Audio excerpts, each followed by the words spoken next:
Hello guys, तर असेच blog बघण्यासाठी माझ्या आय डीला फॉलो करा. तर उद्या आहे कोजागिरी पौर्णिमा. कोजागिरी पौर्णिमेच्या निमित्ताने लोक वणीगडावर कावड घेऊन दर्शनासाठी जातात. आधी इथे जगदंबा मातेचं दर्शन घेतात, त्यानंतर लोक पायी पायी सप्तशृंगी गडावर जातात.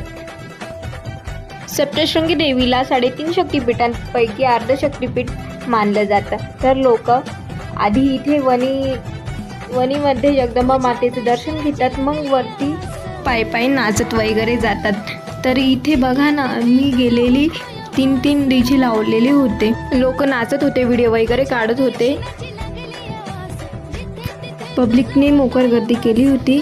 असे सॉन्ग ऐकायला मस्त वाटतं, पण कानाचे पडदे नको फाटायला. फुल मोकार एन्जॉय करत होते. जर तुम्हाला पण असं एन्जॉय करायचं असेल तर यावंच लागते जगदंबा नगरमध्ये. नात करती काय.